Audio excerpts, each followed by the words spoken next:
Ito talaga ang the best toast. Alam nyo, ay noon ay hindi ko nalalaman to, paano lutuin.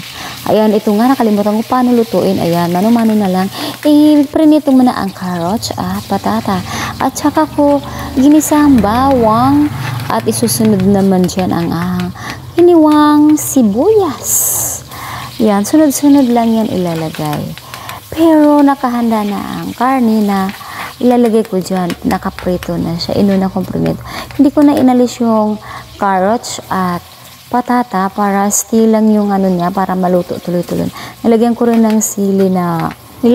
ng sili para pampalasa naman at pampabeauty naman kahit na konti lang. Pero alam niyo, kahit konti lang ay talagang magastos na ang nilulutong ulam na yun. Ayan, nilagay ko na pala ang aking prinito na manok at hinahalo-halo ko na sa bawang, sili at sibuyas. Hindi ko muna hinalo ang carrots at patata dahil ay para hindi siya madurog. Yan, hinayaan ko muna siyang magisa.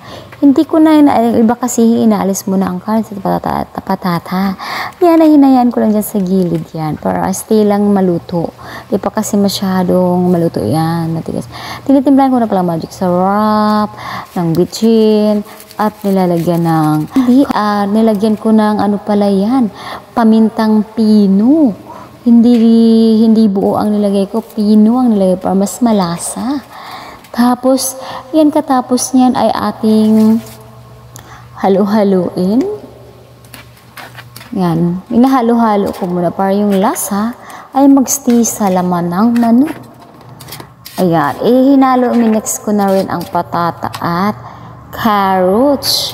Ayan, ay talagang sa umpisa pa lang ay natatakam ka na. Hindi ka na talaga kailangan pang pumunta sa restaurant para bumili ng masasarap. Magluto na lang at magmano-mano. Ayan, lalagyan pa ng tubig yan. Nilalagyan ko, alam nyo guys, sabi nila konting tubig. Ako nilagyan ko ng medyo pantay ang tubig dyan kasi uurong pa ang tubig at masarap ang maraming tubig. Nilalagyan ko ng tuyo. Kakaibang luto to ha. Nilalagyan ko, parang lutong tuyo na siya pero may halong tomato sauce. Pero alam nyo, pasado ang lasa niyan. Ayan, nung paglagay ko ng tomato sauce, ay binuhos ko na ang malaking tomato sauce. Dahil nga parang malinamnam at mas malasa siya. Talagang tatalab ang lasa niyan.